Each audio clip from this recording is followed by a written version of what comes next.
बहुत समय पहले एक समृद्ध और प्राचीन राज्य था जिसका नाम मणिधरा था। यह राज्य न केवल अपने ऐतिहासिक धरोहर के लिए प्रसिद्ध था, बल्कि यहाँ के लोग अपनी कला, संगीत और संस्कृति के लिए भी पूरे देश में जाने जाते थे। मणिधरा की राजसत्ता भी बहुत प्रबल थी और यहाँ के राजा वीरराज अपने न्यायप्रिय और दयालु स्वभाव के लिए प्रसिद्ध थे। उनके राजमहल में शानदार चित्रकला, शाही बाग बगीचे और दुर्लभ संग्रहालय थे जिनकी कोई मिसाल नहीं थी। राजा वीरराज की पत्नी रानी शिवानी जितनी सुंदर थी, उतनी ही अपनी समझदारी और निपुणता में भी प्रसिद्ध थी। दोनों की एक बेटी थी जो पूरे राज्य में अपनी सुंदरता, बुद्धिमत्ता और अनमोल स्वभाव के लिए जानी जाती थी। उसका नाम था राधिका और उसकी उपस्थिति में एक खास तरह का आकर्षण था। उसकी आंखों में न जाने कितनी कहानियां और रहस्य छिपे थे और उसे देखकर ऐसा लगता था जैसे वह संसार के सभी राजों को जानती हो। राजकुमारी राधिका का दिल भी बेहद सच्चा और निस्वार्थ था। उसके दिल में गरीबों और दुखियों के लिए विशेष स्थान था। वह अक्सर महल से बाहर जाकर निर्धन बच्चों के साथ खेलती और उनके बीच अपनी खुशी बांटती। उसकी मासूमियत और सरलता ने उसे राज्य के सबसे प्रिय व्यक्तित्वों में से एक बना दिया था। राज्य में एक बहुत पुरानी किंवदंती प्रचलित थी, जो मणिधरा का खजाना पाएगा वह संसार के सबसे शक्तिशाली व्यक्ति बनेगा। यह खजाना न केवल धन से भरपूर था, बल्कि उसमें एक ऐसा रहस्यमय पत्थर भी था जो किसी के भी हाथ में आते ही अद्भुत शक्तियां दे सकता था। लोग कहते थे कि यह खजाना राजमहल के अंदर कहीं छिपा हुआ था, लेकिन कोई भी इस तक पहुंचने में सफल नहीं हो सका था। राज्य के सबसे बुद्धिमान मंत्रियों और विद्वानों ने कई बार खजाने को ढूंढने की कोशिश की थी, लेकिन सबकी कोशिशें व्यर्थ हो गई थीं। लेकिन एक दिन राज्य में एक अजनबी व्यक्ति आया। उसका नाम था कृष्णलाल। वह दिखने में ठग जैसा था। उसका रूप कुछ अजीब था और उसकी आंखों में एक अजेय चुप्पी थी। उसने अपनी बातें किसी से भी साझा नहीं की थीं और न ही उसने अपना असली नाम कभी बताया। उसने मणिधरा में आते ही एक अफवाह फैलाई कि वह एक खजाना विशेषज्ञ है और मणिधरा का खजाना खोजने में सक्षम है। राजमहल में पहुंचने के बाद कृष्णलाल ने राजा वीरराज से मिलकर दावा किया कि वह उस रहस्यमय खजाने का पता जानता है। उसने कहा, महाराज, मैं एक अनुभवी खजाना विशेषज्ञ हूँ। मैंने कई राज्यों में खजाने की खोज की है और सफलता भी प्राप्त की है। मुझे पूरा विश्वास है कि मणिधरा का खजाना सिर्फ एक ही व्यक्ति द्वारा पाया जा सकता है और वह व्यक्ति मैं हूं। राजा वीरराज ने कृष्णलाल की बातों को ध्यान से सुना, लेकिन उसकी शक्ल और नजरें कुछ तो संदिग्ध थीं। राजा वीरराज ने कृष्णलाल से पूछा, अगर तुम सच में इस खजाने के बारे में जानते हो तो तुम हमें कैसे यकीन दिलाओगे कि तुम झूठ नहीं बोल रहे हो? कृष्णलाल ने अपनी मुस्कान के साथ जवाब दिया, महाराज, मैं एक ठग नहीं हूं। मैं जो कह रहा हूं वह सच है। यदि आप मुझे अपना विश्वास देंगे तो मैं वह खजाना आपको दिखा सकता हूं जो आपके साम्राज्य के लिए बहुत महत्वपूर्ण होगा। राजा वीरराज को यह समझते हुए भी कि कृष्णलाल एक अजनबी है, उसकी बातों में कुछ तर्क था। उन्होंने उसे एक अवसर देने का फैसला किया, मगर एक शर्त थी, तुम खजाना खोजने की कोशिश करो, लेकिन मेरी बेटी राधिका हमेशा तुम्हारे साथ रहेगी ताकि कोई धोखा ना हो। राजकुमारी राधिका को इस योजना के बारे में बताने के बाद उसने कुछ देर सोचा और फिर अपने पिता की बात मानी। वह जानती थी कि कृष्णलाल जैसा व्यक्ति केवल स्वार्थ की भावना से नहीं आया होगा, लेकिन उसे इस यात्रा पर जाने से पहले अपने हृदय की आवाज सुनने की आवश्यकता महसूस हो रही थी। फिर भी राधिका ने निर्णय लिया कि वह इस अनोखी खोज में अपने पिता का साथ देगी और अपने राज्य के भविष्य को सुरक्षित रखने के लिए कदम उठाएगी। अगले दिन राधिका और कृष्णलाल ने खजाने की खोज पर यात्रा शुरू की। मार्ग पर उन्होंने कई रहस्यमय स्थानों और जंगलों का सामना किया। हर कदम पर उन्हें नए रहस्यों का सामना करना पड़ा, लेकिन कृष्णलाल ने राधिका को यह विश्वास दिलाया कि उनका मार्ग सही है। यात्रा के दौरान राधिका की आंखों में एक अजीब तरह का डर था, लेकिन वह अपने लक्ष्य की ओर बढ़ रही थी। रास्ते में कई बार उन्हें अनजानी आवाजें सुनाई देती और कभी कभी रास्ते से गुजरते हुए उन्हें साया सा महसूस होता। एक दिन जब वे गहरे जंगल में थे, कृष्णलाल अचानक रुक गया। उसकी आंखों में एक अजीब सी चमक थी। उसने कहा, यह जगह वही है जहां हमें खजाना मिलेगा। राधिका ने उसका अनुसरण किया और वे दोनों एक पुरानी खंडहर में पहुंच गए। खंडहर के भीतर घुसते ही कृष्णलाल ने एक पुरानी लकड़ी की संदूक को खींचा। वह संदूक समय के साथ धूल धूसरित हो गई थी, लेकिन कृष्णलाल ने उसे खोला। उसके अंदर एक नीला चमकदार पत्थर था जो किसी रहस्यमय शक्ति से भरपूर लग रहा था। कृष्णलाल ने राधिका से कहा, यह वही पत्थर है जिसे हम ढूंढ रहे थे। इसे हाथ में लेते ही तुम्हारे सामने वह दरवाजा खुलेगा जो खजाने तक जाएगा। राधिका ने वह पत्थर हाथ में लिया और जैसे ही उसने उसे छुआ, एक रहस्यमय हलचल शुरू हो गई। पत्थर से हल्की सी नीली रोशनी निकलने लगी और अचानक जमीन पर एक दरवाजा खुल गया जो खजाने के स्थान की ओर जाता था। लेकिन राधिका के मन में एक संदेह जागा। क्या यह सब सच है?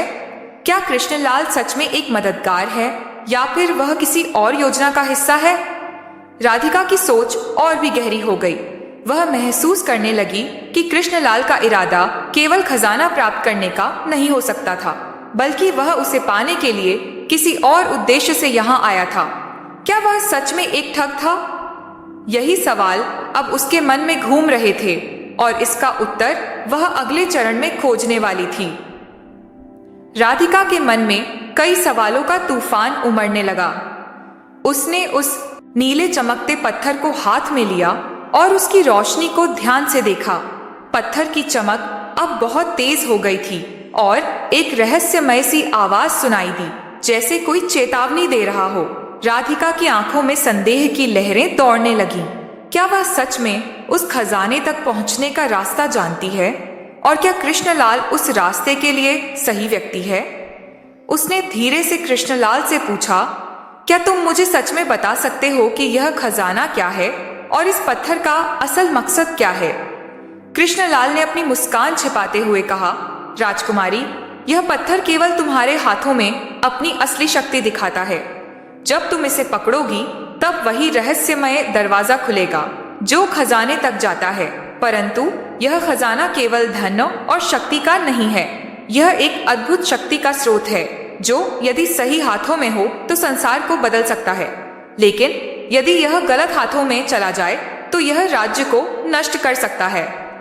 राधिका को यह सुनकर और भी ज्यादा असमंजस हुआ। वह जानती थी कि कृष्णलाल का ज्ञान बहुत गहरा था, लेकिन उसके शब्दों में कुछ ऐसा था जो उसे पूरी तरह से विश्वास करने के लिए तैयार नहीं कर रहा था। क्या वह सिर्फ खजाने के पीछे भागने वाला एक ठग है या फिर उसकी इरादे कुछ और हैं? इसी सोच विचार में राधिका ने वह चमकदार पत्थर और दरवाजे की ओर देखा। वह दरवाजा अब पूरी तरह से खुल चुका था और उसके अंदर एक अंधेरे मार्ग के संकेत दिखाई दे रहे थे। कृष्णलाल ने राधिका को संकेत किया और कहा, आओ राजकुमारी, यह खजाना तुम्हारा इंतजार कर रहा है। हम दोनों को अब इस मार्ग पर आगे बढ़ना होगा। राधिका ने कुछ समय के लिए अपनी आंखें बंद की और गहरी सांस ली। उसका मन अब और भी उलझन में था। वह जानती थी कि अगर वह इस मार्ग पर आगे बढ़ती है तो वह अपने जीवन के सबसे बड़े सपने को पूरा कर सकती है। खजाना सिर्फ किसी सामग्री से भरपूर संदूक नहीं था, बल्कि इसमें किसी प्रकार की अदृश्य शक्ति छिपी हुई थी। क्या वह इसके लिए तैयार थी? फिर भी राधिका ने अपने दिल की बात मानी और कृष्णलाल के साथ दरवाजे के अंदर कदम रखा। वह अंधेरे मार्ग में चलने लगी जहां चारों ओर सिर्फ ठंडी हवा और सन्नाटा था। उनका हर कदम गूंज रहा था, लेकिन उस अंधेरे में भी राधिका ने खुद को दृढ़ महसूस किया। उसका विश्वास था कि उसे इस रहस्यमयी यात्रा पर अपने राज्य की भलाई के लिए ही आगे बढ़ना चाहिए। कुछ समय बाद वे दोनों एक विशाल कक्ष में पहुंचे जहां दीवारों पर प्राचीन चित्र और शिलालेख खुदे हुए थे। उस कक्ष के बीच में एक विशाल सोने से बनी हुई वेदी थी और उसके ऊपर रखा हुआ था एक बड़ा संदूक जो पहले से ही कई जंजीरों से बंधा हुआ था। संदूक के ऊपर से एक हल्की सी रोशनी निकल रही थी जो किसी अपूर्व शक्ति का आभास दे रही थी। कृष्णलाल ने संदूक के पास जाकर कहा, यह वही खजाना है जिसे हम ढूंढ रहे थे, लेकिन इसे खोलने से पहले तुम्हें ध्यान से सोचना होगा कि इसके साथ क्या करना है। यह खजाना सिर्फ शक्ति और धन से संबंधित नहीं है, बल्कि यह एक ऐसा आशीर्वाद है जिसे अगर गलत हाथों में चला जाए तो यह एक भयानक विनाश का कारण बन सकता है। राधिका ने ध्यान से कृष्णलाल को सुना और फिर संदूक को खोलने की इच्छा जताई। जैसे ही उसने संदूक की जंजीरों को हटाया और उसे खोला, उसके अंदर एक अजीब सी ऊर्जा महसूस हुई। संदूक के अंदर एक पारदर्शी क्यूब रखा हुआ था जो धीरे धीरे चमक रहा था। यह क्यूब बिल्कुल वही पत्थर जैसा था जो राधिका ने पहले उठाया था और उसकी रोशनी अब बहुत तेज हो रही थी। यह है वह असली खजाना, कृष्णलाल ने कहा, लेकिन इसके साथ जो शक्ति जुड़ी हुई है वह बहुत खतरनाक हो सकती है। तुम इसे सुरक्षित तरीके से इस्तेमाल करने की शक्ति रखती हो, लेकिन इसके लिए तुम्हें अपनी बुद्धिमत्ता और साहस का इस्तेमाल करना होगा। राधिका ने उस क्यूब को हाथ में लिया और उसकी ऊर्जा को महसूस किया। उसकी आंखों में एक नयापन और चमक आई। उसे समझ में आ गया था कि यह खजाना केवल एक भौतिक धन नहीं था, बल्कि यह राज्य की सुरक्षा और भविष्य के लिए एक शक्तिशाली उपकरण था। लेकिन सवाल यह था कि क्या कृष्णलाल सच में उसे सही रास्ते पर ले जा रहा था या फिर उसकी योजना कुछ और थी। वह जानती थी कि इस खजाने का असली उद्देश्य अब उसे समझने के लिए समय और बुद्धिमत्ता की आवश्यकता होगी। राधिका ने क्यूब को धीरे से संदूक में वापस रखा और कृष्णलाल से कहा, मैं समझती हूँ कि यह खजाना हमारे राज्य के लिए महत्वपूर्ण है, लेकिन इसका इस्तेमाल सिर्फ सही उद्देश्य के लिए होना चाहिए। हमें यह सुनिश्चित करना होगा कि इसका सही उपयोग हो। कृष्णलाल के चेहरे पर हल्की सी मुस्कान आई। वह राधिका की समझदारी से प्रभावित था, लेकिन उसके अंदर कुछ और था जो वह अब तक नहीं समझ पाई थी। तुम बहुत समझदार हो राजकुमारी, उसने कहा, लेकिन असली चुनौती अभी शुरू हुई है। इस खजाने का असली परीक्षण तब होगा जब इसे सही तरीके से इस्तेमाल किया जाएगा। राधिका ने उसकी बातें सुनी, लेकिन उसे यह महसूस हो रहा था कि कृष्णलाल का इरादा अब भी पूरी तरह स्पष्ट नहीं था। क्या वह उसे खजाने की असली शक्ति दिखाएगा या फिर उसके साथ धोखा करेगा? यही सवाल अब राधिका के मन में गूंज रहा था और वह जानती थी कि उसे इस रहस्य को सुलझाने के लिए एक बड़ा कदम उठाना होगा। इस रहस्यमय यात्रा में अब राधिका को अपने मन और दिल की बातों को समझते हुए बहुत सावधानी से आगे बढ़ना होगा। क्या वह कृष्णलाल पर विश्वास कर पाएगी या फिर उसे अपनी पूरी शक्ति और समझ से उस पर काबू पाना होगा? राजकुमारी राधिका के मन में बहुत सी बातें चल रही थीं। खजाने का रहस्य अब उसे और भी अधिक जटिल लगता था।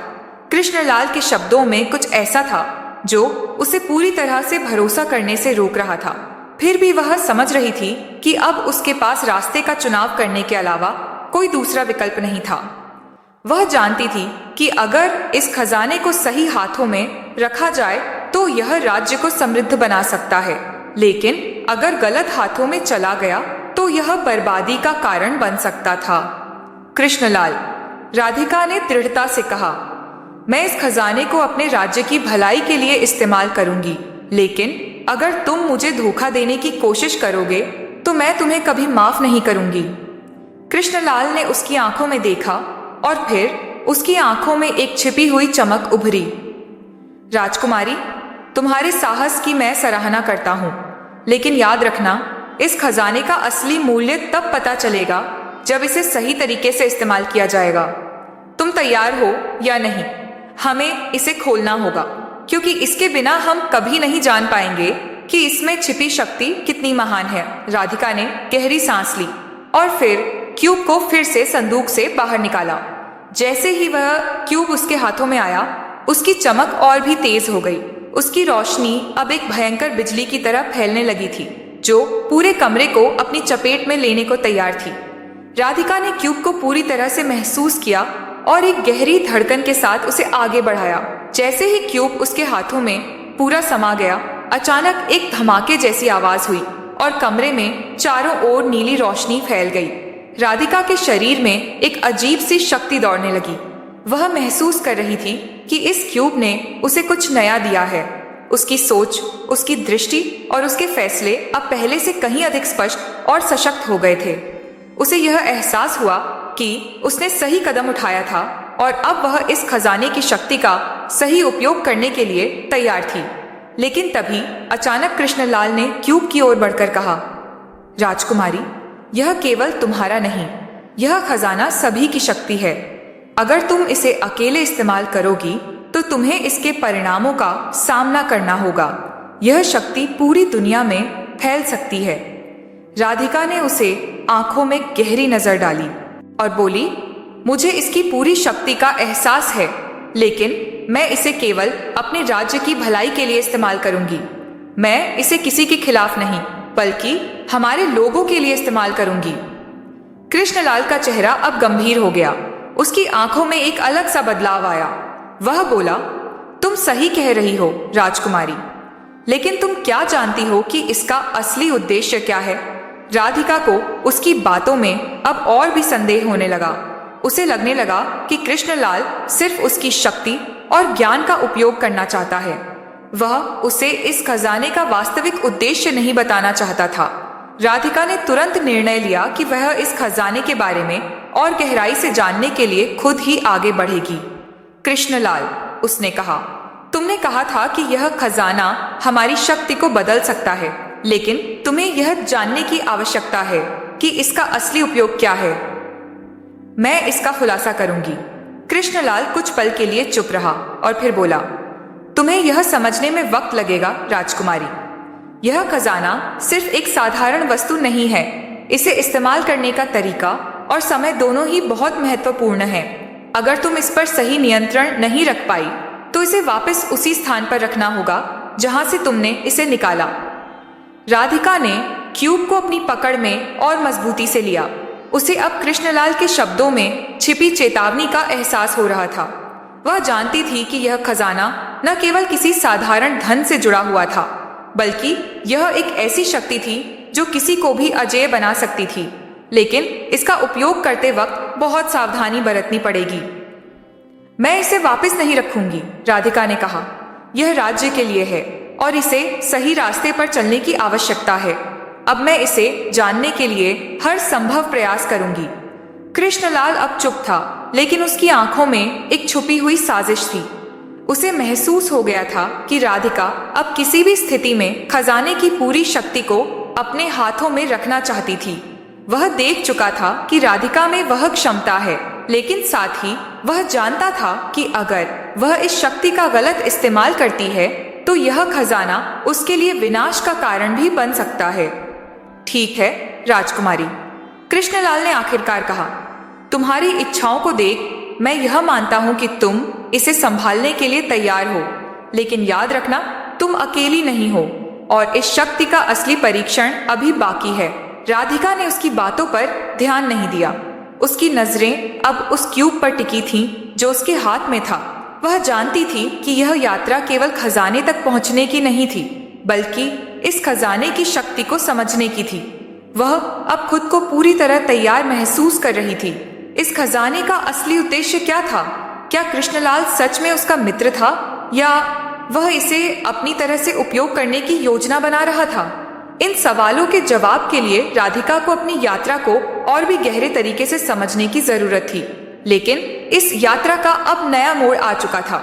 राधिका की अगली चुनौती एक नई दुनिया और नई शक्ति के साथ थी। क्या वह इस शक्ति को सही दिशा में इस्तेमाल कर पाएगी या फिर उसे एक नया खतरा सामना करना होगा? राधिका का मन अब और भी उलझ गया था। कृष्णलाल की बातों में कुछ छुपा हुआ था जो वह पूरी तरह से समझ नहीं पा रही थी। वह जानती थी कि इस खजाने में कुछ रहस्यमय और अत्यधिक शक्तिशाली था, और अगर उसे सही तरीके से नियंत्रित नहीं किया गया तो इसका परिणाम बेहद विनाशकारी हो सकता था। लेकिन क्या कृष्णलाल सच में उसकी मदद करने आया था या फिर वह किसी और उद्देश्य से उसे अपने जाल में फंसा रहा था? राधिका ने अपनी आंखों को बंद किया और गहरी सांस ली। उसकी आत्मा में एक अनजानी शक्ति का एहसास हो रहा था। यह खजाना केवल एक भौतिक वस्तु नहीं था, यह एक महान शक्ति का स्रोत था जो किसी के भी हाथ में आने पर राज्य, देश और दुनिया का भाग्य बदल सकता था। राधिका के लिए यह सब समझना जरूरी था। उसे चाहिए था ज्ञान, साहस और आत्मविश्वास, ताकि वह इस शक्ति का सही दिशा में उपयोग कर सके। राधिका, तुम्हारी इच्छाओं को देख मैं समझता हूं कि तुम इस खजाने को लेकर बहुत सचेत हो, कृष्णलाल ने कुछ देर बाद कहा। उसकी आवाज में एक हल्का सा तंज था। लेकिन क्या तुम जानती हो कि इसके साथ जुड़ी हुई जिम्मेदारी क्या है? तुम्हारे हाथों में यह शक्ति कितनी भारी हो सकती है, तुम्हें इसका एहसास है? राधिका ने कृष्णलाल की ओर देखा और दृढ़ता से कहा, मैं जानती हूं कि यह खजाना एक बड़ी शक्ति है, लेकिन अगर यह शक्ति मेरे राज्य के कल्याण के लिए है तो मैं इसका उपयोग करूंगी। अगर यह मुझे दूसरों की मदद करने के लिए दिया गया है तो मैं इसे सही तरीके से उपयोग करूंगी। कृष्णलाल की आंखों में एक गहरी मुस्कान आ गई, लेकिन वह चुप रहा। उसकी मुस्कान में कुछ ऐसा था जो राधिका को एक बार फिर से शक में डालने लगा। वह जानती थी कि इस यात्रा का अंत अभी तक नहीं आया था और उसे अपने अगले कदम की योजना बनानी थी। कृष्णलाल, राधिका ने कहा, मुझे इस खजाने के असली उद्देश्य को समझने की आवश्यकता है। तुम जानते हो कि इसके साथ एक बहुत बड़ी शक्ति जुड़ी हुई है। मुझे इस शक्ति को सही दिशा में मोड़ने के लिए तुम्हारी मदद चाहिए। कृष्णलाल ने उसे शांतिपूर्वक देखा और फिर कहा, मैंने कहा था ना राजकुमारी, तुम्हारे अंदर एक अद्भुत शक्ति है, लेकिन उस शक्ति का असली परीक्षण तब होगा जब तुम्हारे सामने एक कठिन परीक्षा आएगी। यह खजाना केवल धन और सत्ता का स्रोत नहीं है, बल्कि यह जीवन और मृत्यु के बीच का संतुलन भी है। अगर तुम इसे नियंत्रित कर पाई तो तुम अपने राज्य को समृद्ध बना सकोगी, लेकिन अगर तुम इसे गलत दिशा में ले जाओगी तो यह तुम्हारे राज्य को भी नष्ट कर सकता है। राधिका अब और भी गंभीर हो गई। उसकी समझ में यह बात आने लगी थी कि यह खजाना केवल बाहरी दुनिया के लिए नहीं, बल्कि अंदर की दुनिया के लिए भी एक परीक्षा थी। अगर वह इस शक्ति का सही इस्तेमाल नहीं करती तो यह उसके आत्मविश्वास और उसकी आत्मा को भी खत्म कर सकता था। तो क्या तुम मुझे यह बताने के लिए तैयार हो कि इस शक्ति का सही उपयोग क्या है? राधिका ने कहा। उसकी आवाज में अब और अधिक दृढ़ता थी। कृष्णलाल ने उसकी आंखों में देखा और फिर धीरे धीरे बोला, राजकुमारी, तुम्हें यह जानने की आवश्यकता है कि खजाने का असली उद्देश्य शक्ति के भौतिक रूप को नियंत्रित करना नहीं, बल्कि जीवन और मृत्यु के बीच के संतुलन को समझना है। इस खजाने की शक्ति का असली उपयोग तभी होगा जब तुम इसे अपने दिल और मस्तिष्क के बीच सही संतुलन में रखोगी। राधिका का दिल धड़कने लगा। उसे समझ में आ रहा था कि कृष्णलाल जो कह रहा था वह सिर्फ एक शब्दों का खेल नहीं था। यह उसकी पूरी मानसिकता, उसका दृष्टिकोण और उसकी सोच पर निर्भर था। उसे अपने फैसले बहुत सोच समझकर करने थे और वह जानती थी कि इस यात्रा में वह अकेली नहीं थी। क्या तुम मुझे यह सब अकेले करने के लिए छोड़ सकते हो? राधिका ने गहरी सांस ली। मुझे इस शक्ति का सही इस्तेमाल समझने के लिए समय चाहिए। कृष्णलाल ने एक पल के लिए रुककर उसकी ओर देखा। उसकी आंखों में वह हल्की सी मुस्कान फिर से आ गई, जैसे उसे राधिका की आंतरिक शक्ति का एहसास हो चुका था। तुम परिपक्व हो चुकी हो राजकुमारी, कृष्णलाल ने कहा। तुम्हारी शक्ति अब एक नए स्तर पर पहुंच चुकी है। मैं तुम्हें एक ही सलाह दूंगा, जब भी तुम्हें लगता है कि यह शक्ति तुम्हारे नियंत्रण से बाहर हो रही है तो खुद से सवाल करना, क्या मैं इसे सही उद्देश्य के लिए इस्तेमाल कर रहा हूं? अगर तुम इसका सही इस्तेमाल करोगी तो तुम्हारे राज्य में कभी भी अंधेरा नहीं होगा। राधिका की आंखों में अब पूरी दृढ़ता थी। वह जानती थी कि यह यात्रा सिर्फ खजाने तक पहुंचने की नहीं थी, बल्कि यह आत्मनिर्णय, साहस और समझदारी की यात्रा थी। मैं तैयार हूं, राधिका ने कहा। मुझे इस खजाने को सही दिशा में ले जाने के लिए हर कदम पर सोच समझकर आगे बढ़ना होगा। मैं यह सुनिश्चित करूंगी कि यह शक्ति हमारे राज्य और लोगों के भले के लिए हो। कृष्णलाल ने सिर झुकाकर उसकी बातों की सराहना की। तुम जो भी निर्णय लोगी उस पर मैं तुम्हारे साथ रहूंगा, लेकिन याद रखना, तुम्हारी यात्रा अब सबसे कठिन दौर में प्रवेश करने वाली है। राधिका ने गहरी सांस ली और खजाने के क्यूब को अपने हाथ में मजबूत पकड़ में लिया। वह जानती थी कि यह खजाना अब केवल एक वस्तु नहीं थी, बल्कि यह उसके भविष्य का निर्धारण करने वाली शक्ति बन चुकी थी। उसका हर कदम अब उसकी सोच और आत्मविश्वास पर निर्भर करेगा। अब मुझे अपने राज्य के भविष्य के लिए सही मार्ग का चयन करना होगा, राधिका ने मन में ठान लिया। और इस तरह राधिका की यात्रा का एक नया चरण शुरू हुआ। क्या वह इस खजाने की शक्ति को सही दिशा में मोड़ सकेगी, या फिर उसे एक नए संकट का सामना करना होगा, केवल समय ही बताएगा। राधिका का मन अब पूरी तरह से समर्पित था। वह जान चुकी थी कि इस खजाने का असली उद्देश्य केवल राज्य के भले के लिए था, और अगर उसे इसे सही दिशा में लाना था तो उसे अपनी पूरी शक्ति और समझदारी का प्रयोग करना होगा। लेकिन जो उसे सबसे ज्यादा परेशान कर रहा था वह था कृष्णलाल का रवैया। वह कोई साधारण आदमी नहीं था और उसकी बातें, हर शब्द एक गहरे रहस्य को छिपाए हुए थीं। राधिका को अब तक यह समझ आ चुका था कि कृष्णलाल केवल एक ठग नहीं था, बल्कि वह किसी गहरे खेल का हिस्सा था। राधिका ने मन में ठान लिया कि वह कृष्णलाल से पूरी तरह सच जानने की कोशिश करेगी, लेकिन अब उसे यह महसूस हो रहा था कि अपनी यात्रा को आगे बढ़ाने से पहले उसे और भी कुछ जानना होगा। कृष्णलाल के चेहरे पर हल्की सी मुस्कान थी, जैसे वह कुछ छुपा रहा हो। राधिका ने क्यूब को अपने हाथ में मजबूत पकड़ते हुए कहा, कृष्णलाल, तुमने कहा था कि मुझे इस खजाने का सही इस्तेमाल करना होगा, लेकिन तुम ये क्यों नहीं बता रहे कि इसका असली उद्देश्य क्या है? क्या तुम मुझसे कुछ छुपा रहे हो? कृष्णलाल की मुस्कान धीमी हो गई और उसकी आंखों में एक गहरी नजर आई। राजकुमारी, तुम्हारा सवाल सही है, उसने कहा, लेकिन इसका उत्तर सरल नहीं है। यह खजाना केवल एक वस्तु नहीं है, यह तुम्हारी आत्मा, तुम्हारी मानसिकता और तुम्हारी शक्ति का प्रतीक है। तुम इसे केवल उस वक्त समझ सकोगी जब तुम्हारे सामने असली चुनौती आएगी।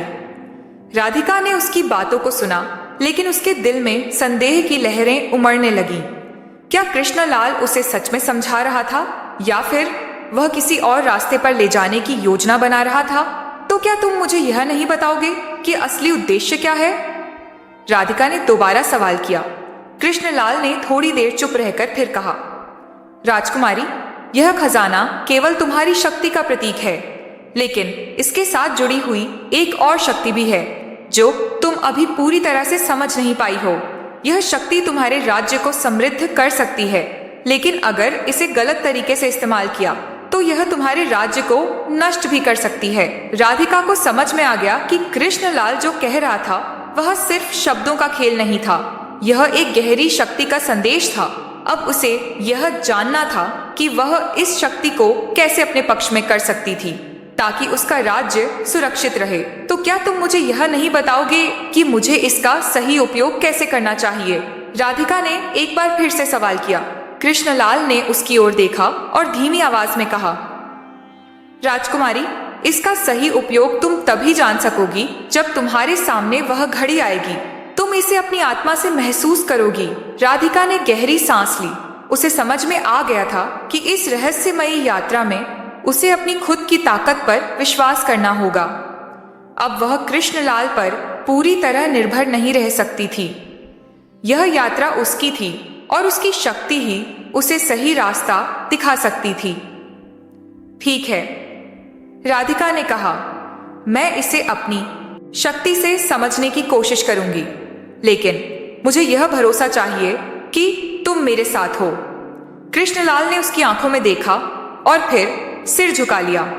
मैं तुम्हारे साथ हूं राजकुमारी, लेकिन याद रखना, तुम्हारी शक्ति का वास्तविक परीक्षण तब होगा जब तुम्हें सही निर्णय लेने होंगे। अब राधिका की यात्रा एक नई दिशा में मुड़ने लगी थी। उसने ठान लिया था कि वह इस खजाने के रहस्यों को खुद समझेगी और अपने राज्य के भले के लिए इसका इस्तेमाल करेगी। लेकिन जैसे जैसे वह आगे बढ़ी, उसे महसूस हुआ कि यह यात्रा केवल बाहरी चुनौतियों से भरी नहीं थी, बल्कि यह एक आंतरिक संघर्ष भी था। उसे अपने भीतर के डर, संदेह और असमंजस को पार करना होगा। क्या वह अपने राज्य के भले के लिए इस खजाने का सही उपयोग कर पाएगी, या फिर उसकी शक्ति उसे ही हरा देगी? राधिका ने अपने दिल की आवाज पर ध्यान दिया। उसकी आत्मा ने उसे स्पष्ट रूप से संकेत दिया कि उसे इस शक्ति का सही रास्ते पर इस्तेमाल करना चाहिए और वह इसे अपनी पूरी शक्ति से करने के लिए तैयार थी।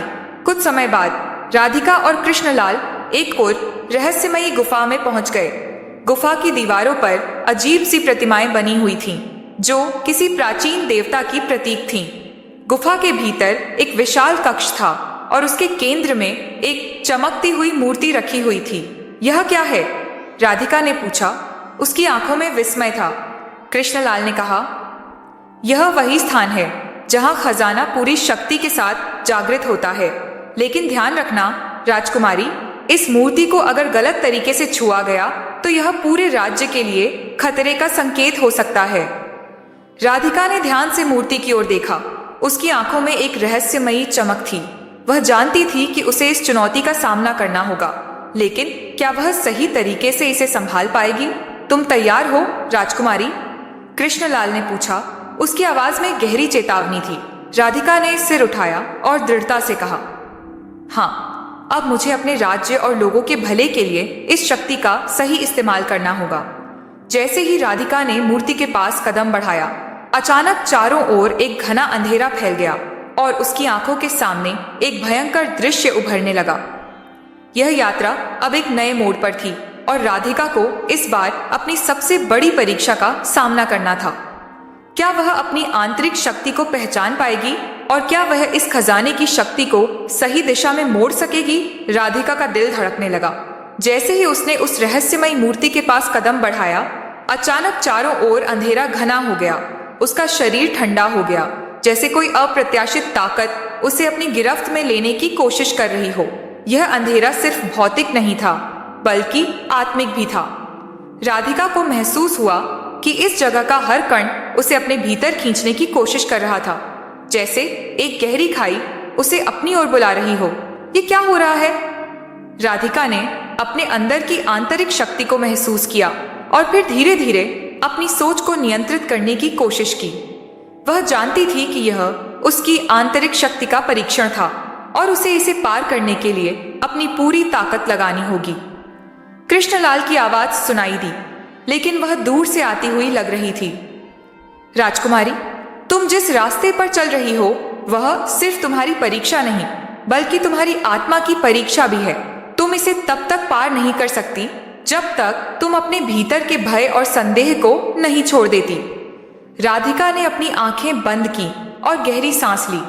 वह जानती थी कि यह समय डरने का नहीं, बल्कि आत्मविश्वास से भरे कदमों से आगे बढ़ने का था।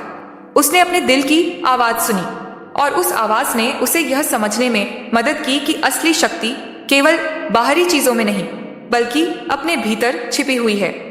जैसे ही उसने अपनी सोच को पूरी तरह से नियंत्रित किया, अंधेरा धीरे धीरे छटने लगा। उसकी आंखों के सामने अब एक हल्की सी रोशनी फैलने लगी और उसकी घबराहट कम होने लगी। वह जान गई थी कि यह अंधेरा केवल एक मानसिक अवस्था थी जिसे उसे पार करना था। उसने एक कदम और बढ़ाया और जैसे ही वह मूर्ति के पास पहुंची, मूर्ति की आंखों में एक चमक आ गई। यह चमक किसी रहस्यमयी शक्ति का प्रतीक थी। राधिका ने मूर्ति को पूरी श्रद्धा से देखा और फिर उसे छूने का निर्णय लिया। जैसे ही उसके हाथ ने मूर्ति को छुआ, एक गहरी आवाज गुफा में गूंज उठी और अचानक राधिका के सामने एक अद्भुत दृश्य उभर आया।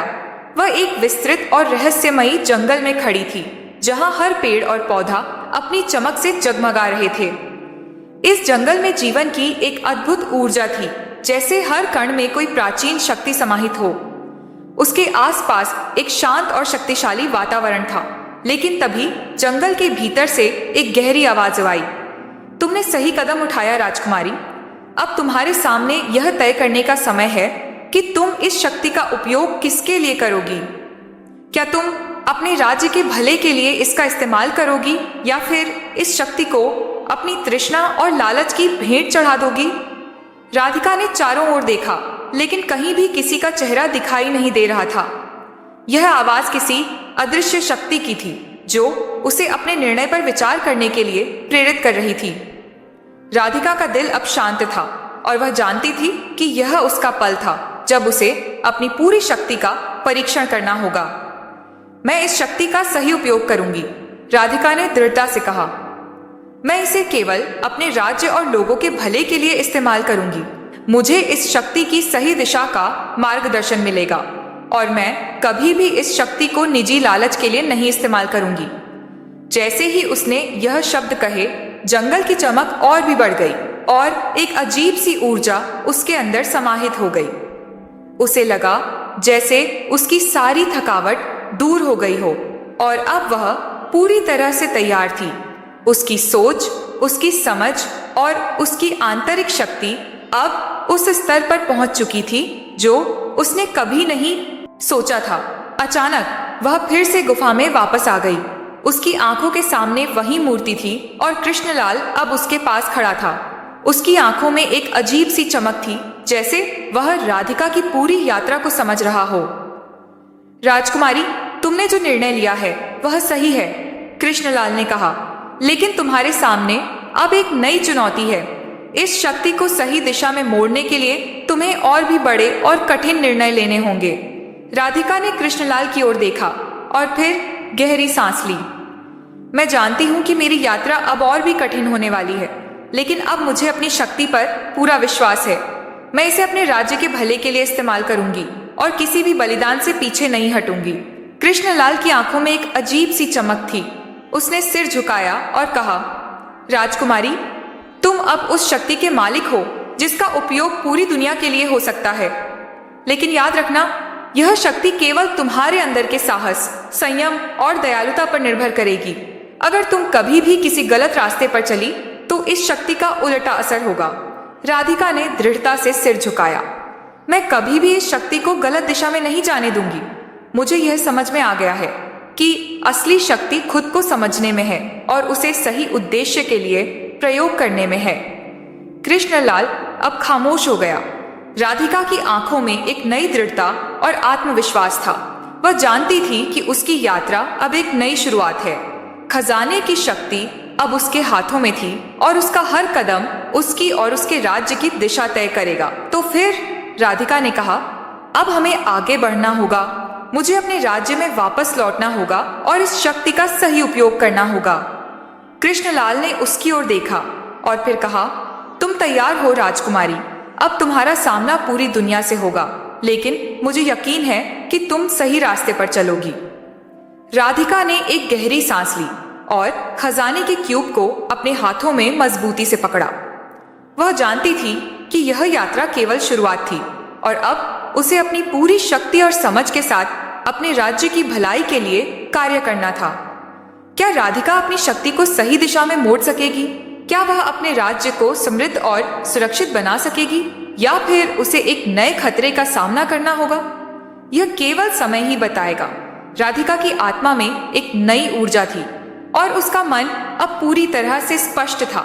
उसने खजाने की शक्ति को आत्मसात कर लिया था और अब वह जानती थी कि उसकी यात्रा का सबसे कठिन हिस्सा शुरू होने वाला था।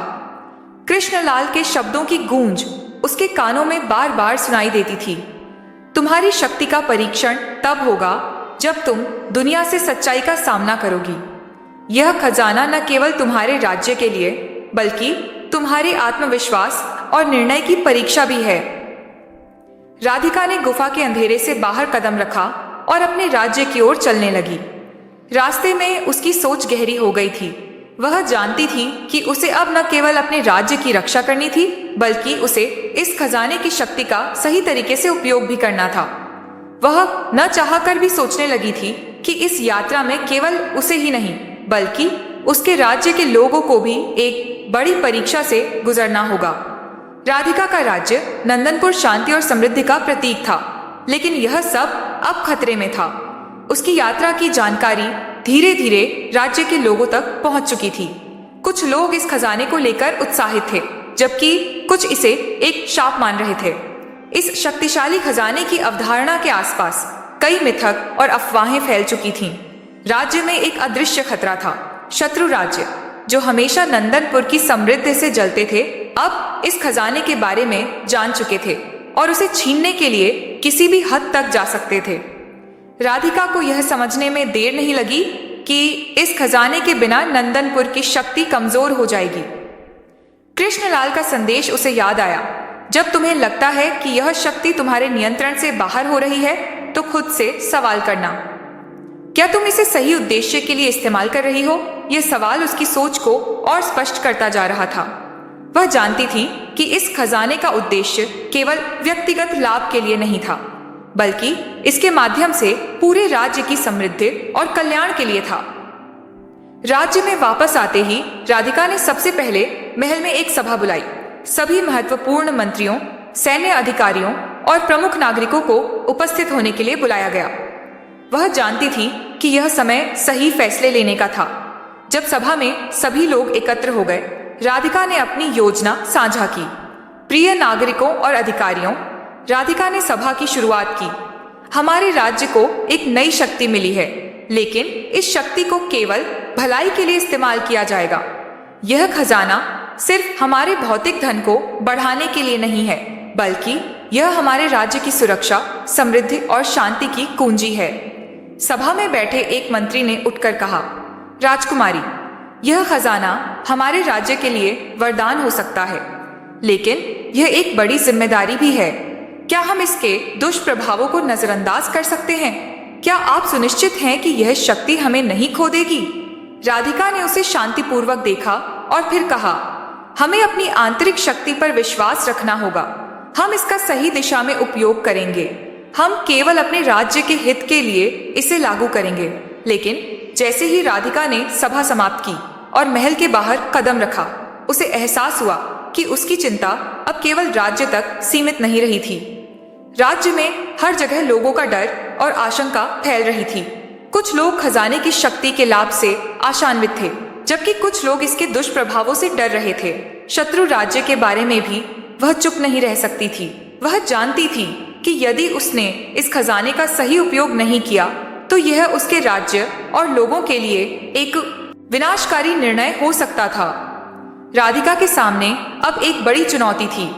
वह अपने राज्य को शांति से कैसे रख सकती थी, जबकि उसका खजाना एक शक्तिशाली हथियार बन सकता था। क्या वह इस शक्ति का सही उपयोग करने में सफल हो पाएगी, या फिर यह खजाना उसके लिए और उसके राज्य के लिए एक बड़ा खतरा साबित होगा? इसी समय कृष्णलाल महल में आया। उसकी आंखों में एक गहरी चिंता और गंभीरता थी, जैसे वह कुछ महत्वपूर्ण संदेश लाया हो। राधिका ने उसे देखा और पूछा, क्या कोई नया खतरा आ गया है? कृष्णलाल ने उसे घेर लिया और कहा, राजकुमारी, शत्रु राज्य अब अपने कदम आगे बढ़ा चुके हैं। वे जान चुके हैं कि तुमने खजाने की शक्ति प्राप्त कर ली है और अब वे इसे छीनने के लिए कोई भी हद पार करने के लिए तैयार हैं। हमें पूरी तरह से सतर्क रहना होगा। राधिका का दिल एक बारगी तेज धड़कने लगा। उसने त्वरित निर्णय लिया। हमें कोई भी कदम उठाने से पहले खजाने की शक्ति का पूरी तरह से परीक्षण करना होगा। हम इसे बाहरी शत्रु से बचाने के लिए केवल उसे सुरक्षित स्थान पर ले जाने की योजना बना सकते हैं। हमें किसी को भी इसका पता नहीं चलने देना होगा। कृष्णलाल ने उसकी ओर देखा और फिर कहा, राजकुमारी, तुम्हारी शक्ति का परीक्षण अब कुछ विशेष तरीके से होगा। इसे केवल तुम ही संभाल सकती हो। इस खजाने के साथ एक और रहस्य जुड़ा हुआ है, जिसे तुम अब तक समझ नहीं पाई हो। यह रहस्य केवल तुम्हारी आंतरिक शक्ति से जुड़ा है और तुम ही इसे समझ सकती हो। राधिका ने उसकी बातों को ध्यान से सुना और फिर धीरे से कहा, तो मुझे इस खजाने को सही दिशा में रखने के लिए अब क्या करना होगा? कृष्णलाल ने उसकी आंखों में देखा और फिर एक गंभीर आवाज में कहा, यह समय है जब तुम्हें इस खजाने को एक सुरक्षित स्थान पर भेजना होगा, जहां केवल तुम्हारे लोग ही इसका उपयोग कर सकें। इसके बाद तुम्हें शत्रु की ताकतों का सामना करना होगा। यह समय केवल एक लड़ाई का नहीं, बल्कि तुम्हारी आंतरिक शक्ति और बुद्धिमत्ता का परीक्षण भी है। राधिका ने अपने मन को पूरी तरह से शांत किया। वह जानती थी कि यह यात्रा अब केवल खजाने की नहीं थी, बल्कि यह उसकी आंतरिक शक्ति, निर्णय और साहस की परीक्षा थी। ठीक है, राधिका ने कहा, अब हमें यह खजाना सुरक्षित रखना होगा। हमें अब केवल शत्रु से लड़ाई नहीं करनी, बल्कि हमें अपनी आत्मिक शक्ति से उसे पार करना होगा। राधिका की यात्रा अब एक नए मोड़ पर थी। उसे न केवल अपनी बाहरी ताकत से लड़ना था, बल्कि अपने भीतर की शक्ति और बुद्धिमत्ता का भी सामना करना था। क्या वह इस यात्रा में सफल होगी, या क्या खजाने की शक्ति उसे खुद से भी हरा देगी? राधिका ने ठान लिया था कि इस खजाने की शक्ति का सही उपयोग करने के लिए उसे पूरी तरह से तैयार रहना होगा। शत्रु की बढ़ती ताकत और राज्य में फैलते डर के बीच वह जानती थी कि उसके पास समय बहुत कम था। उसे जल्दी से जल्दी एक सुरक्षित स्थान पर खजाने को ले जाना था, लेकिन इससे पहले उसे एक और महत्वपूर्ण निर्णय लेना था। क्या वह खजाने को सभी के सामने रखेगी या इसे केवल कुछ चुनिंदा लोगों तक सीमित रखेगी? कृष्णलाल के साथ एक और गहरी बातचीत के बाद राधिका ने तय किया कि उसे खजाने की शक्ति को केवल उन लोगों तक सीमित रखना होगा जो इसके सही उपयोग को समझ सकते थे। उन्होंने खजाने के संरक्षण के लिए एक गुप्त स्थान का चयन किया जो राज्य के सबसे सुरक्षित और रहस्यमयी कक्ष में था। यह कक्ष प्राचीन काल में एक मंदिर के रूप में प्रयोग होता था और उसकी दीवारों में एक अदृश्य शक्ति समाहित थी जो खजाने को बाहरी हस्तक्षेप से बचा सकती थी। राधिका ने मंत्रियों से मिलकर इस योजना को साझा किया, लेकिन कुछ मंत्री अब भी इस निर्णय से असहमत थे। एक मंत्री ने कहा, राजकुमारी, हमें खजाने को सार्वजनिक करना चाहिए। यदि हम इसे छिपाएंगे तो लोगों में और भी शंका और डर फैल जाएगा। यह खजाना हमारी शक्ति को बढ़ाने का एक अवसर हो सकता है। राधिका ने शांतिपूर्वक उत्तर दिया, हमारे पास जो शक्ति है उसे सही दिशा में इस्तेमाल करने की जिम्मेदारी हम सभी की है। यह खजाना केवल धन और शक्ति का प्रतीक नहीं है, बल्कि यह हमारी आंतरिक शक्ति और हमारी आस्थाओं की भी परीक्षा है। हम इसे सही हाथों में रखने के लिए इसे छिपाएंगे ताकि कोई इसे गलत दिशा में इस्तेमाल ना कर सके। सभा में एक हलचल सी मच गई, लेकिन राधिका ने अपनी बात पूरी की। हमारा राज्य तभी सुरक्षित रहेगा जब हम इसे सही रास्ते पर रखेंगे। हमें अब शत्रु के खिलाफ नहीं, बल्कि अपनी आंतरिक शक्ति के खिलाफ लड़ाई लड़नी होगी। जब सभा समाप्त हुई, राधिका ने कृष्णलाल से कहा, खजाना अब सुरक्षित है, हमें इसकी रक्षा करनी होगी, लेकिन शत्रु का खतरा हर पल बढ़ रहा है। कृष्णलाल ने उसकी बात मानी और कहा, राजकुमारी, तुम्हारी शक्ति अब सिर्फ तुम्हारे राज्य की नहीं, बल्कि पूरे प्राचीन संसार की है। शत्रु राज्य केवल खजाने को नहीं, बल्कि तुम्हारी शक्ति को भी हासिल करना चाहते हैं। तुम्हें अब अपनी शक्ति का सही उपयोग करना होगा। राधिका के दिमाग में कई विचार घूम रहे थे, लेकिन उसने अपने दिल की आवाज पर विश्वास किया। हमें इस खजाने को बचाने के लिए एक सख्त रणनीति की जरूरत होगी। हम इसे सुरक्षित स्थान पर भेजने के बाद शत्रु का सामना करेंगे।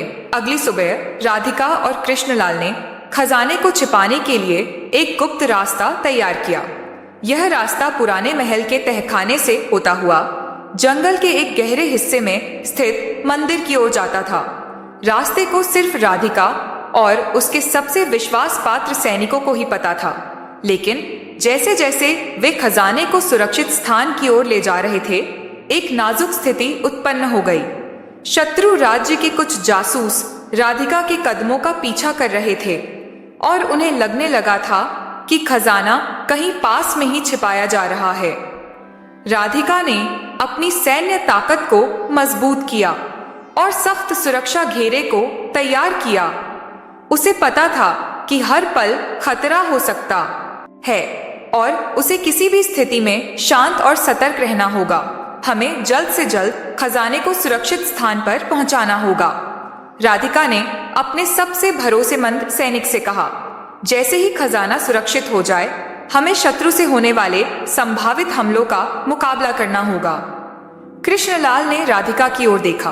उसकी आंखों में एक रहस्यमयी चमक थी।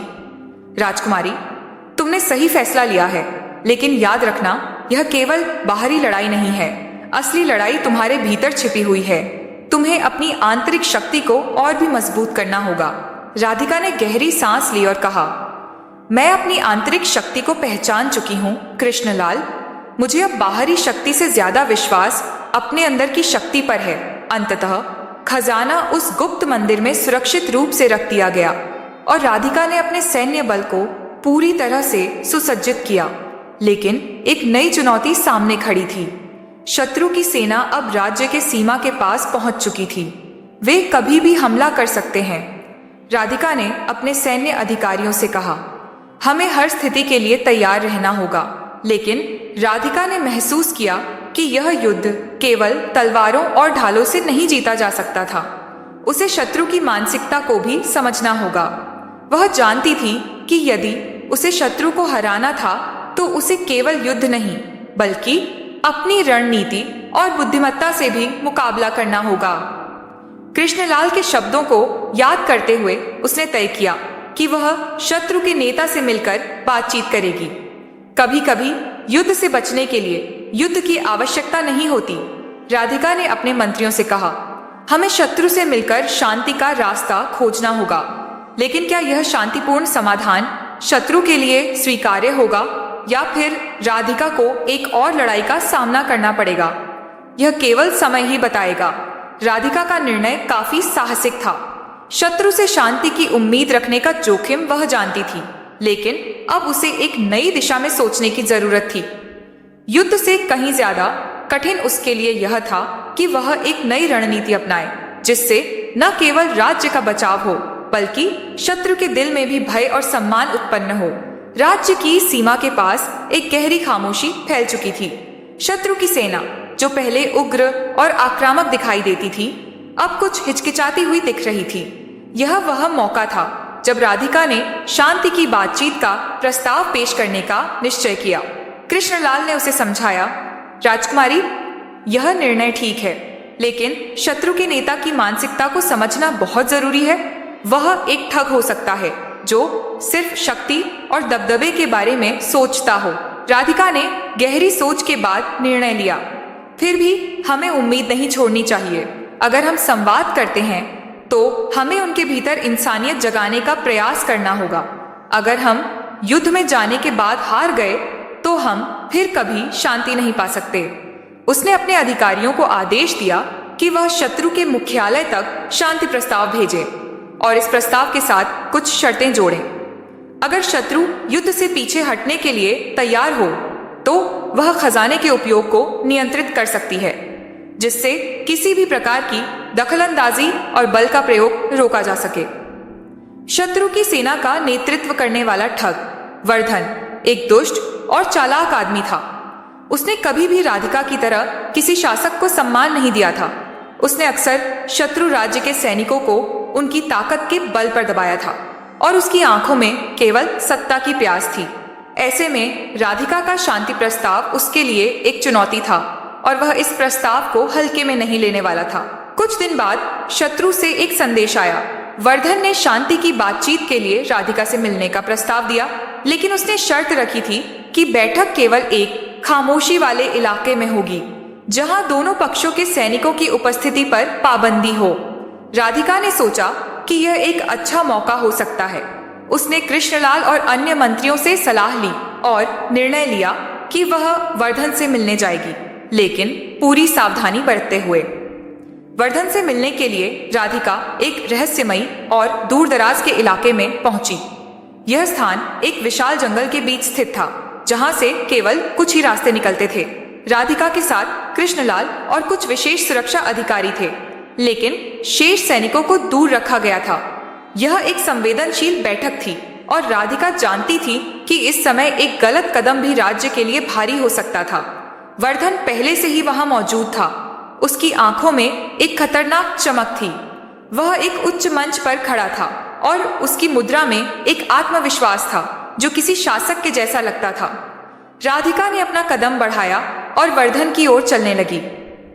राजकुमारी, वर्धन ने चिड़ी हुई आवाज में कहा, तुमने जो प्रस्ताव भेजा था वह वास्तव में दिलचस्प था। तुम्हारे राज्य को संभालने के लिए तुम्हारी शक्ति अब पूरी दुनिया में प्रसिद्ध हो चुकी है, लेकिन तुम्हें लगता है कि शांति के लिए मेरे साथ बातचीत करना तुम्हारी शक्ति का सही प्रयोग है। राधिका ने गहरी सांस ली और फिर पूरी आत्मविश्वास के साथ कहा, मैं जानती हूं कि तुम सिर्फ शक्ति की तलाश में हो वर्धन, लेकिन क्या तुमने कभी सोचा है कि शक्ति से ज्यादा जरूरी क्या है? शांति। अगर हम युद्ध में जाएं तो दोनों ही राज्य बर्बाद हो जाएंगे, लेकिन अगर हम एक साथ मिलकर राज्य के कल्याण के लिए काम करें तो हम दोनों ही जीत सकते हैं। वर्धन हंसा, लेकिन उसकी हंसी में कोई वास्तविक खुशी नहीं थी। राजकुमारी, तुम्हारे शब्दों में कुछ तो सच्चाई है, लेकिन मैं केवल शक्ति का आदर करता हूँ। तुम्हारी शांति की बातें मुझे आकर्षित करती हैं, लेकिन तुम जानते हो कि अगर मैं अपनी ताकत को छोड़ दूं तो मुझे कमजोर समझा जाएगा। राधिका ने उसकी चुनौती को समझा और फिर धीरे से कहा, तुम्हारी ताकत असली नहीं है वर्धन। तुम्हारी असली ताकत तब है जब तुम उसे सही दिशा में इस्तेमाल करो। शक्ति केवल एक अस्तबल नहीं है जिसे हर कोई अपने उपयोग के लिए खींच सके। असली शक्ति वह है जो दूसरों के भले के लिए काम आती है। वर्धन की आंखों में गहरी उत्तेजना थी। क्या तुम सच में यह मानती हो राजकुमारी? वह करीब आया और राधिका की आंखों में देखा। क्या तुम्हें नहीं लगता कि यह सब एक जुआ है? तुम इसे खो सकती हो। मैंने कभी भी शक्ति को हथियाने के लिए नहीं चाहा, राधिका ने कहा। मैंने इसे सबके भले के लिए चाहा है। वर्धन कुछ देर तक शांत रहा, फिर उसने कहा, ठीक है राजकुमारी, तुम्हारी बातों में एक असामान्य आकर्षण है और मैं इसे नजरअंदाज नहीं कर सकता।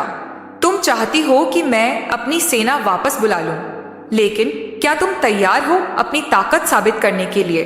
राधिका ने उत्तर दिया, अगर हमारी शक्ति सही उद्देश्य के लिए हो तो हमें एक साथ मिलकर काम करना चाहिए। मुझे विश्वास है कि हम एक साथ अपने राज्य को समृद्ध बना सकते हैं। वर्धन ने उसकी ओर देखा और फिर धीरे से मुस्कुराया। ठीक है राजकुमारी, मैं तुम्हारा प्रस्ताव मानता हूँ। हम युद्ध की बजाय शांति के रास्ते पर चलेंगे।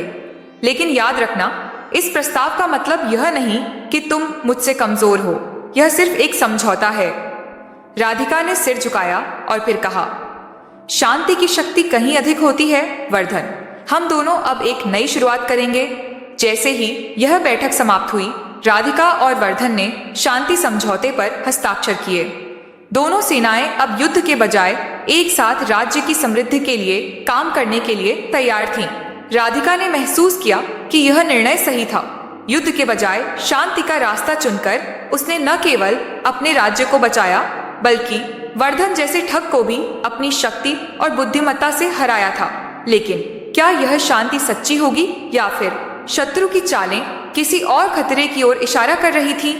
समय ही बताएगा। राधिका के लिए यह एक अद्भुत विजय थी। शांति के इस समझौते ने न केवल नंदनपुर राज्य को युद्ध से बचाया, बल्कि राधिका की आंतरिक शक्ति और रणनीति की पहचान भी की थी। वर्धन जैसे शक्तिशाली ठग के सामने शांति की प्रक्रिया को अपनाना एक कठिन कार्य था, लेकिन राधिका ने यह साबित कर दिया कि युद्ध से कहीं ज्यादा प्रभावी शांति और समझौते का रास्ता होता है। हालांकि राधिका जानती थी कि यह केवल एक शुरुआत थी। शांति का यह समझौता बहुत नाजुक था और कभी भी किसी भी समय इस पर खतरा मंडरा सकता था। वर्धन की चालाकी और उसकी प्यास सत्ता की कभी भी उसका विश्वास तोड़ सकती थी। राधिका ने पूरी तरह से सतर्क रहते हुए अपने मंत्रियों और सेनापतियों से मिलकर रणनीति तैयार की कि किस तरह से इस नए समझौते को सुदृढ़ किया जा सकता है।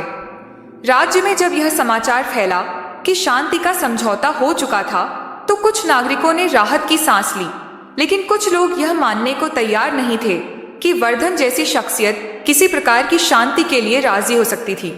उनका कहना था कि यह केवल एक चाल थी ताकि वह अपनी ताकत और अपनी सेना को पुनः मजबूत कर सके।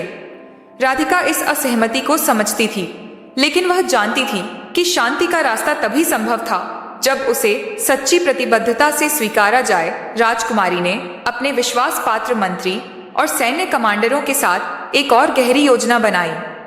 इस समझौते के बाद उन्हें केवल शत्रु से नहीं, बल्कि अपने राज्य के भीतर के असंतुष्ट तत्वों से भी सावधान रहना था। कुछ ऐसे लोग थे जो युद्ध की आग में राज्य की सच्ची शक्ति देखना चाहते थे और वे राधिका के शांति के मार्ग से असहमत थे। राधिका ने अपने सैनिकों को यह सिखाया कि केवल बाहरी शत्रु से नहीं, बल्कि अंदरूनी विभाजन से भी निपटना उतना ही जरूरी है। उसने राज्य भर में एक नई विचारधारा को फैलाना शुरू किया। शक्ति केवल युद्ध से नहीं आती, बल्कि उस शक्ति का उपयोग सही दिशा में करने से आती है। राज्य के नागरिकों के मन में विश्वास जगाना, उन्हें यह समझाना कि शांति से ही समृद्धि और कल्याण संभव है, अब राधिका का मुख्य उद्देश्य था। एक दिन राधिका ने राज्य के लोगों के लिए एक बड़ी सभा का आयोजन किया। सभा में उसे अपनी बात रखने का अवसर मिला। प्रिय नागरिकों, राधिका ने सभा की शुरुआत की। हमने शांति का रास्ता चुना है क्योंकि हम चाहते हैं कि हमारा राज्य समृद्ध हो, लेकिन सिर्फ बाहरी रूप से नहीं, बल्कि आंतरिक रूप से भी। यह हमारा विश्वास है कि अगर हम अपने भीतर शांति और समझ बनाए रखेंगे तो कोई भी बाहरी शक्ति हमें हरा नहीं सकती। हम हर एक नागरिक को यह महसूस कराना चाहते हैं कि हर व्यक्ति की शक्ति उसके भीतर ही होती है। सभा में बैठे लोग चुपचाप उसकी बातें सुन रहे थे। कुछ ने सहमति में सिर हिलाया, जबकि कुछ अभी भी शक में थे। राधिका ने अपनी आंखों में दृढ़ संकल्प के साथ कहा, अगर हम एक साथ खड़े होते हैं तो हम न केवल शत्रु को हराएंगे बल्कि अपने राज्य को और भी मजबूत बनाएंगे। सभी मंत्रियों और सैन्य अधिकारियों ने इस विचारधारा को समर्थन दिया। हालांकि कुछ नागरिक अभी भी असहमत थे, लेकिन राधिका का दृढ़ नायकत्व और उसकी गहरी सोच ने उन्हें यह समझाया कि शांति का मार्ग केवल अस्थायी नहीं होगा, बल्कि यह एक स्थायी बदलाव की दिशा होगी। इसी बीच शांति समझौते के बाद भी वर्धन की गतिविधियां राधिका की नजरों से नहीं बची थीं। कृष्णलाल ने उसे एक दिन आगाह किया, राजकुमारी, वर्धन की मानसिकता कभी बदल नहीं सकती। वह केवल ताकत के खेल में यकीन करता है। वह किसी भी समय तुम्हारी पीठ में छुरा घोंप सकता है। राधिका ने कृष्णलाल की बात को गंभीरता से लिया। वह जानती थी कि शांति के इस समझौते को सुदृढ़ करने के लिए अब उसे केवल बाहरी शत्रु से नहीं, बल्कि अपने स्वयं के मन में भी खतरों का सामना करना होगा। वह पहले से कहीं ज्यादा सतर्क हो गई थी। हर कदम को फूंक फूंक कर रखना अब उसकी जिम्मेदारी थी। एक दिन राधिका ने वर्धन से एक और मुलाकात का प्रस्ताव भेजा। वह जानती थी कि शांति का मार्ग तभी स्थायी हो सकता है जब दोनों पक्ष पूरी तरह से इसे स्वीकार करें। वर्धन ने उसकी मुलाकात का स्वीकार किया, लेकिन उसकी आंखों में वही पुरानी चालाकी और झूठी मुस्कान थी। तुम्हारे प्रस्तावों का अब कोई मतलब नहीं राजकुमारी, उसने कहा, लेकिन तुम मुझे एक और बार समझाने का मौका दे रही हो तो मैं उसे नकार नहीं सकता। राधिका ने उसे शांतिपूर्वक उत्तर दिया, हमारे बीच जो समझौता हुआ है वह केवल शब्दों का नहीं बल्कि विश्वास का है। मैं नहीं चाहती कि तुम्हारी राजनीति और मेरे राज्य की शांति के बीच कोई मतभेद आए। हमें साथ मिलकर आगे बढ़ना होगा। वर्धन ने चुपचाप उसकी बातें सुनी और फिर कहा, तुम सच में समझने की कोशिश कर रही हो, लेकिन याद रखना, अगर एक बार भी तुमने अपने रास्ते से हटने की कोशिश की तो मैं तुम्हारे सामने एक नई चुनौती रख दूंगा। राधिका ने उसकी चेतावनी को दिल से लिया, लेकिन उसने अपना सिर उठाया और कहा, हमारे रास्ते का एक ही उद्देश्य है, शांति और समृद्धि, और इस बार यह रास्ता हम दोनों ही तय करेंगे। राधिका और वर्धन के बीच यह संवाद न केवल उनके विश्वासों का परीक्षण था, बल्कि यह राज्य के भविष्य के लिए एक महत्वपूर्ण मोड़ साबित हो सकता था। शांति का रास्ता अब दोनों के बीच के संबंधों पर निर्भर था। क्या राधिका अपने राज्य और अपने लोगों के लिए सही निर्णय ले पाएगी, या वर्धन एक नई चाल चलकर उसे हराएगा? समय के साथ यह रहस्य और भी गहरा होता जा रहा था। राधिका और वर्धन के बीच हुई वह मुलाकात राज्य के लिए एक निर्णायक मोड़ साबित होने वाली थी। राधिका ने अपने मन में दृढ़ निश्चय किया था कि वह इस बार वर्धन को उसकी चालों में नहीं फंसने देगी। शांति के प्रस्ताव के बाद उसके लिए यह और भी जरूरी हो गया था कि वह शत्रु की मानसिकता को पूरी तरह से समझे और यह सुनिश्चित करे कि वह कभी भी उसे धोखा न दे। राज्य में शांति का माहौल था, लेकिन राधिका को यह अच्छी तरह से समझ में आ चुका था कि शांति की सतह पर कोई भी हलचल होने पर वह ज्वालामुखी की तरह फट सकता था। शत्रु की चालों के बारे में सोचते हुए वह जानती थी कि वर्धन जब तक पूरी तरह से शांतिपूर्वक समझौते को स्वीकार नहीं करेगा, तब तक राज्य की सुरक्षा खतरे में बनी रहेगी। राजकुमारी, वर्धन की चालाकी पर नजर रखना होगा। यह शांतिपूर्ण दिखने वाला खेल केवल एक समय की बात हो सकता है। कृष्णलाल ने राधिका को चेतावनी दी। राधिका ने उसे संतुलित तरीके से जवाब दिया, हमें सतर्क रहकर हर स्थिति का सामना करना होगा। मैं विश्वास करती हूँ कि हम उसे समझा सकते हैं, लेकिन इसके लिए हमें पूरी योजना बनानी होगी। कुछ दिन बाद राधिका ने राज्य के प्रमुख शिल्पकारों और वास्तुकारों को बुलाया और उन्हें एक मजबूत और अविजेय किले को बनाने का आदेश दिया। यह किला राज्य के बीचों बीच बना था, जो भविष्य में किसी भी प्रकार के हमले से निपटने के लिए एक सुरक्षा का काम करता। यह किला न केवल शारीरिक सुरक्षा प्रदान करता था, बल्कि यह एक प्रतीक भी था राज्य की आंतरिक शक्ति और एकता का प्रतीक। अगर शांति की नींव मजबूत नहीं होती तो वह किसी भी समय टूट सकती है। राधिका ने अपने मंत्रियों से कहा, इस किले का निर्माण केवल एक सुरक्षा नहीं है, यह हमारी सामूहिक शक्ति और समृद्धि का प्रतीक होगा। लेकिन राधिका का दिल हमेशा सतर्क था। उसे पता था कि अगर वर्धन को कभी लगा कि उसकी स्थिति कमजोर हो रही है तो वह बिना किसी चेतावनी के युद्ध का रास्ता अपना सकता था।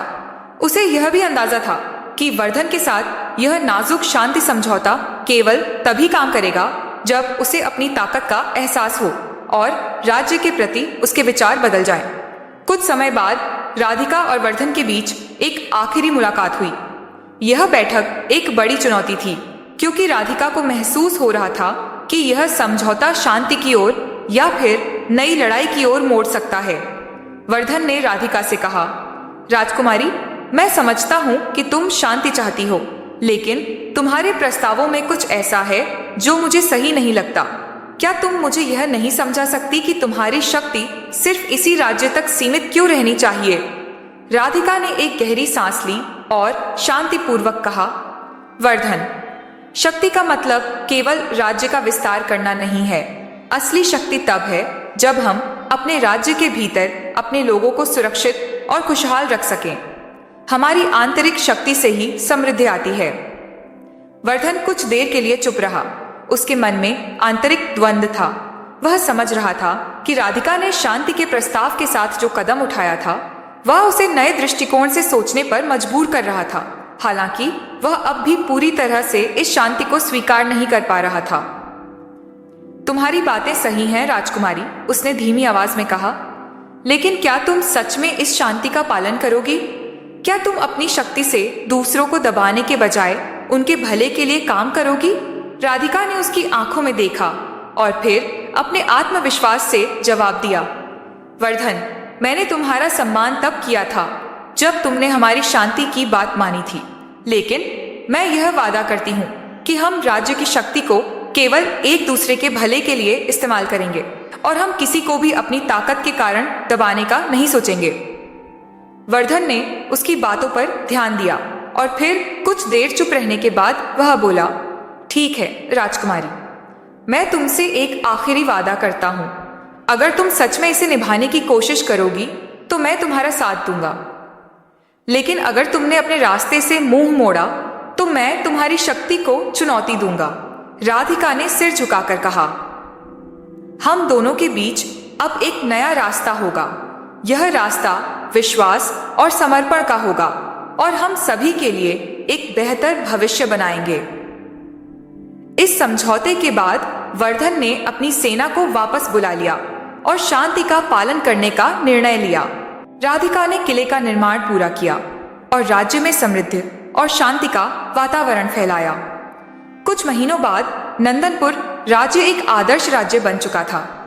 राज्य के लोग शांति और सुरक्षा में जी रहे थे और राधिका की शक्ति अब केवल बाहरी दुश्मनों के खिलाफ नहीं बल्कि अपने राज्य को और भी बेहतर बनाने के लिए इस्तेमाल हो रही थी।